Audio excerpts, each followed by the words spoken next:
Hey everybody, how's it going? It's yours truly. I'm going to be doing as close to an unbiased review for this game. First off, I like it. Just to get that out of the way, I really enjoy it. I love it. It's great. It's been a lot of fun. That's the abbreviated version of the review. And also to get something out of the way, let's talk about my specs really quick because I didn't necessarily meet the recommended specs for the game. So I have this game installed on M.2 SATA SSD. That's very important. That's something that they recommend. I have 16 gigs of RAM, DDR4, the fancy Corsair RAM. I have an i7-9700 Coffee Lake CPU. That's very important. But I don't have a 2080 or 2080 Ti or 2070, 2060. I don't have any of the newer cards. I do, however, have a 1070 super clocked. And that is way below what is recommended from Respawn Entertainment, from Steam, what they state on their on the homepage of this game. But nonetheless, what you're seeing on the screen, that is directly from my stream. I ended up streaming this last night, hanging out with you guys. I'm doing streams every Tuesdays and Wednesdays, so you can come and hang out and talk with me. It's very casual, very laid back. It's a kind of a break from the gun stuff, from the political analysis, from all that stuff. I got more of those videos coming up, but I just wanted to do this review and just give you my thoughts on it. First off, let's talk about the things that I really liked. I loved the way that this game looks. It looks really good, especially given the fact that I am using a 1070 and not the recommended RTX 2080 card. It looks just as great as any of the other games in my VR library. So that's fantastic. I was blown away. I went into this knowing that I didn't meet the recommended specs, and I was blown away. Genuinely enjoying it. The voice acting is fantastic. I was genuinely enjoying it. The audio, the soundtrack, the game is excellent. They absolutely succeed in that avenue. I just love it. The sound design, everything. They did an excellent job. The animations, the walking animations are kind of silly in multiplayer at the very least. And what you're seeing now is most of this, the overwhelming majority of it, is multiplayer. I'm just letting you know, most of this is multiplayer. I mean, this is where I imagine where most of the issues would come from. And I honestly didn't encounter really any issues. There was a great variety of multiplayer maps. So right out of the gate, you get a full featured game. This is you get everything that you pay for. You get multiplayer. You get an expansive single player campaign. It's that simple. You get all kinds of extra goodies. You get this little documentary thing called the LBRY. I don't know if I'm going to dive too much into that, but I mean, it's there, and it's like this immersive VR learning experience. The game is incredibly ambitious, and they have a very solid foundation. But there are some things to improve on, in my opinion. So let's talk about some of the things that I didn't really like that should absolutely be changed immediately. For one, this ended up becoming less of an issue over time because I got used to it very quickly. But there's no like smooth turning. It's like this weird snap turning, and I don't like it. It's really stupid, but whatever, man. They can add that easily. I tried to find a workaround. I wasn't able to. What else? So that they Respawn. I'm sending this to Respawn. You guys got to get smooth turning in there. Like literally every VR shooter, VR multiplayer competitive game has this. The fact that you don't is annoying, to say the least. The menus, they work generally pretty well. They work pretty darn well. I really appreciate that, but they look kind of ugly, especially since this is a $60 game. I expect it to be more polished. This kind of reminds me of Day of Defeat. This kind of reminds me of Counter-Strike. And I just expected something a little bit neater, a little bit more organized, just something a little bit cleaner. It works. It works, so there's that, but they can clean this up. The single player, I haven't been able to dive into it too much. I did the intro. I did the Tunisia mission, which is really quick. I did the little, the doctor checks up on you mission thingy, and then I stopped it because I wanted to play multiplayer and see what other people were saying, see what other people were experiencing. and the single player ended up working really well, but the way that I'm gonna try it, I might be wrong about this, by the way. So don't beat me up, but it seems like a lot of the single player it's like it's kind of like a movie sort of. It's done in like these little sequences, and you're constantly loading from one sequence to another. Well, I don't want to say constantly because again, I haven't played all of it yet, so I don't know how long these sequences go for. Like one of them, you're in a plane and you're shooting down, German airplanes, and another one you're like in a truck and you're shooting out of the truck, and that sort of stuff. But they're done in sequences, and the loading menus. Other people have complained that they're kind of weird and clunky and oversized, and it's old. It seems kind of dated. That's the kind of loading screens, loading menus that we've seen in previous older VR games. And now it's 2020. The VR games have gotten incredibly sophisticated. They're incredibly vibrant and beautiful. Of course, like Pavlov is still an excellent first-person shooter or a VR shooter. The Walking Dead Saints and Sinners, in my opinion, is the gold standard. It really is a beautiful game, very interactive, very just solid game. Of course, Contractors is excellent, very underrated game, very inexpensive too, and it's probably worth checking out. It's more of like a Call of Duty type game. And of course, Onward, all these games that I mentioned, with the exception of Contractors, because I don't own that one yet. But the game Pavlov, Contractors, Saints and Sinners, these have active communities. They still have active players, and and I'm hoping that Medal of Honor, now that this game is out, it attracts more people to the platform. However, there were people that were having issues with it, so I'm just gonna repeat what they were experiencing. Some people who did have the recommended specs, people who had the 2080s, who had the 9700Ks, not what I have, because I don't have the overclockable CPU. They were saying that there was screen tearing, that there was really jittery. They didn't appear to be enjoying their time. They claim netcode issues. Oh, the netcode issues.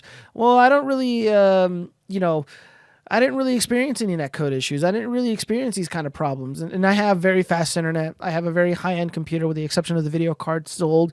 But I genuinely didn't encounter these issues. So in my estimation, there's probably something going on with their computer that is, having their game behave so poorly, or perform so poorly.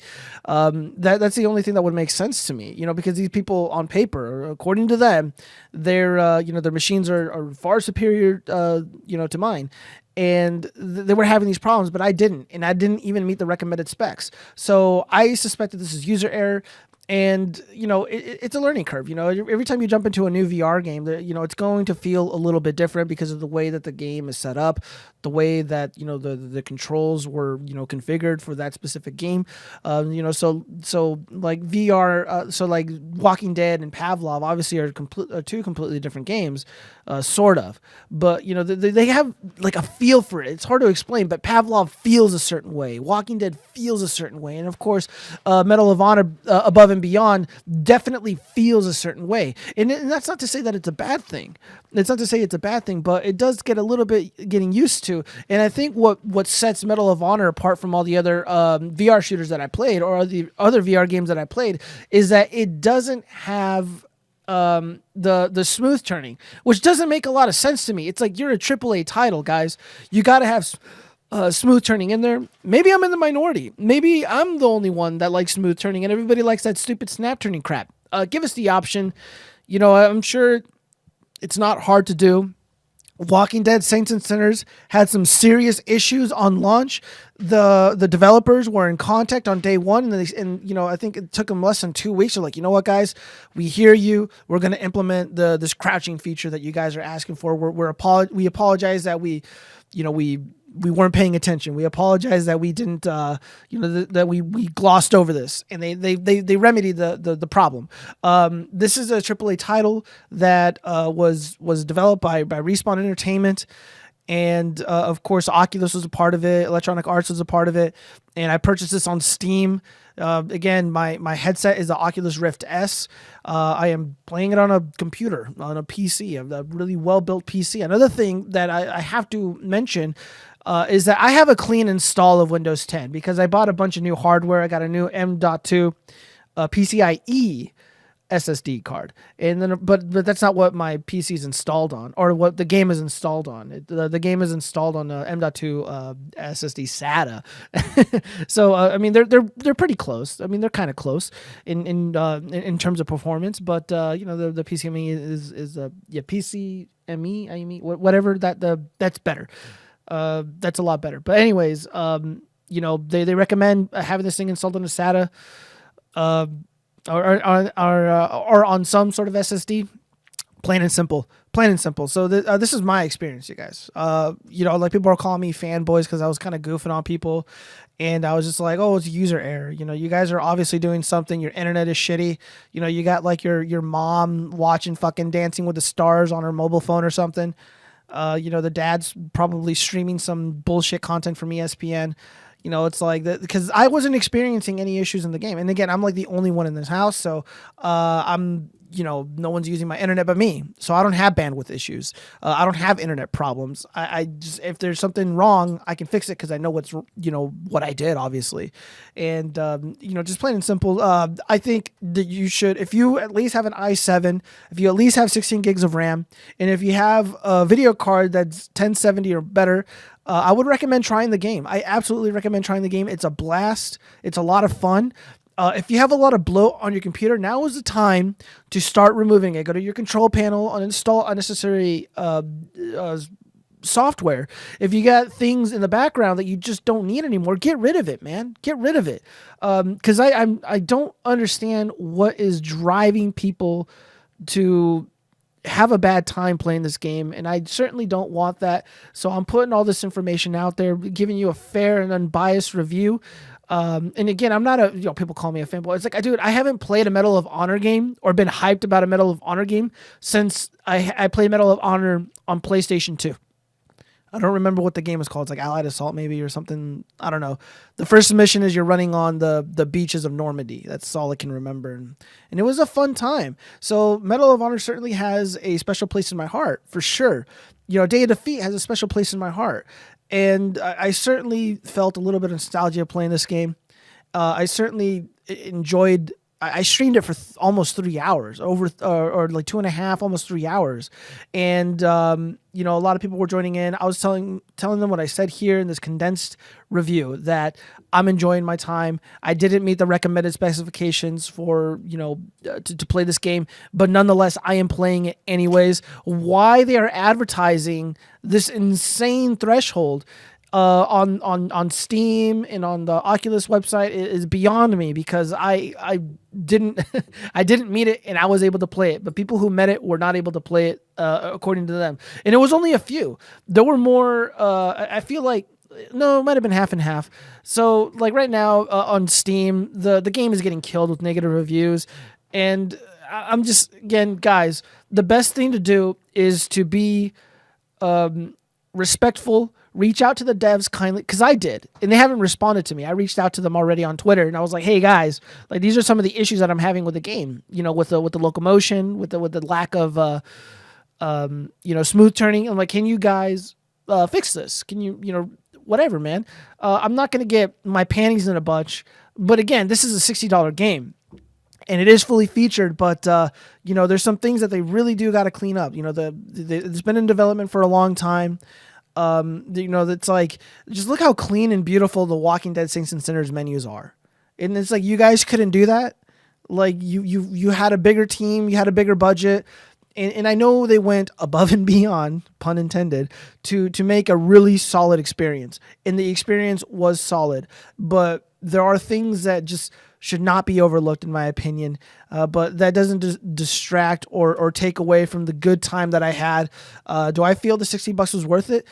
Maybe 45 or 50 would have been more fair, in my opinion. But $60 for what I get, yeah.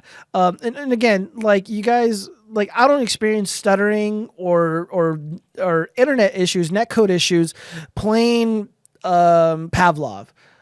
Playing VR, the VR chat or something silly like that, in any other VR game.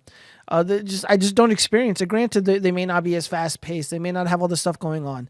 But the guys over at Respawn, the guys over at Oculus, the guys over at EA should have anticipated this. I mean, these people are not stupid. They've been doing multiplayer games for a long time.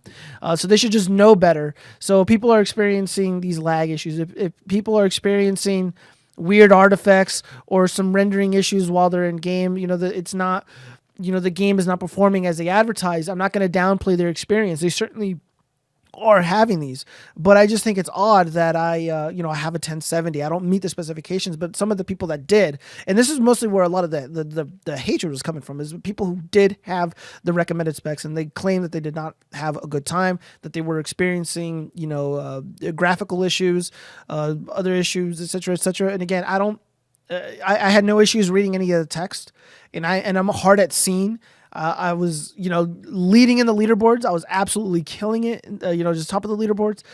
So if a guy like me, who doesn't meet the recommended specs, who is hard at seeing, can just completely dominate, that's just a testament to maybe it's not just the machines, maybe it's just a user error.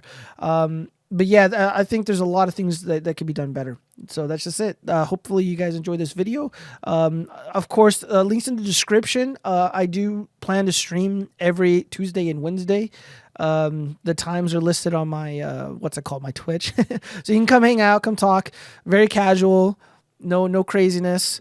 So it's my review, guys. Peace out.